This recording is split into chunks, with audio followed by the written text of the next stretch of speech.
नमस्कार दोस्तों, आप सभी का मेरे चैनल पर एक बार फिर से स्वागत है।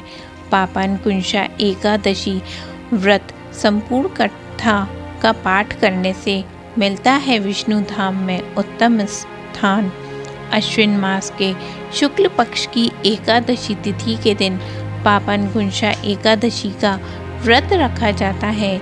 मान्यता है कि इस व्रत को करने से व्यक्ति को यमराज के दर्शन नहीं करने पड़ते हैं। इस व्रत में पापनकुंशा व्रत कथा का पाठ करने से व्यक्ति की सभी मनोकामनाएं पूरी होती हैं।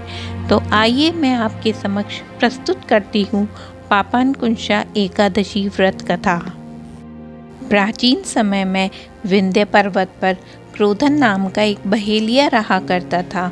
वह बड़ा ही क्रूर था। उसका सारा जीवन हिंसा, लूटपाट और मद्यपान और गलत संगति पाप कर्मों में बीता। उसका अंतिम समय आया तो तब यमराज के दूत बहेलिये को लेने आए और यमदूत बहेलिये से कहने लगे कि कल तुम्हारे जीवन का अंतिम दिन है, हम तुम्हें कल लेने आएंगे।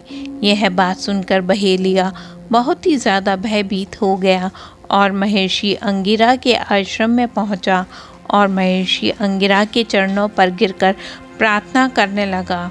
हे ऋषिवर, मैंने जीवन भर पाप कर्म किए हैं। कृपा आप करके मुझे कोई ऐसा उपाय बताएं जिससे मेरे सारे पाप मिट जाए और मोक्ष की प्राप्ति हो जाए। उसके निवेदन पर महर्षि अंगिरा ने उसे अश्विन शुक्ल की पापनकुंशा एकादशी का विधि पूर्वक व्रत कर और उस व्रत कथा का पाठ करो। महर्षि अंगिरा के कहे अनुसार उस बहेलिये ने यह व्रत किया और किए गए सारे पापों से छुटकारा पा लिया। इस व्रत पूजन के बल से भगवान की कृपा से वह विष्णु लोक को गया। जब यमराज के यमदूत ने इस चमत्कार को देखा तो वह बहेलिया को बिना लिए ही यमलोक वापस लौट आए। अब मैं बताती हूँ पापनकुंशा एकादशी व्रत का महत्व।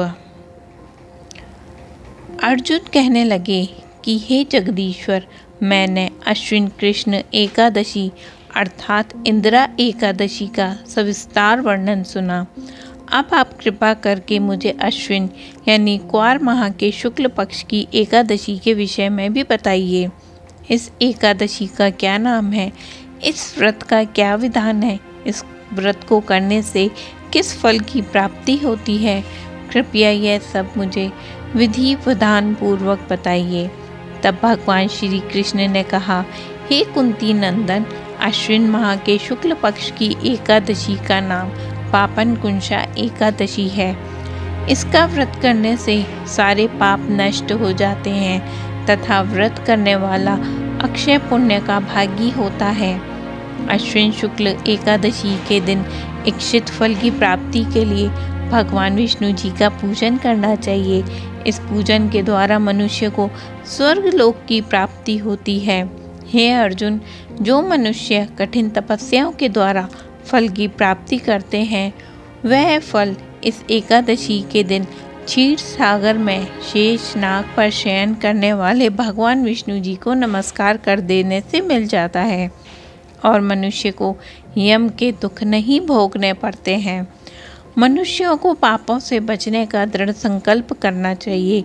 भगवान विष्णु जी का ध्यान स्मरण किसी भी रूप में सुखदायी एवं पाप नाशक है, परंतु पापनकुंशा एकादशी के दिन प्रभु का स्मरण कीर्तन सभी कलेशों व पापों का शमन कर देता है।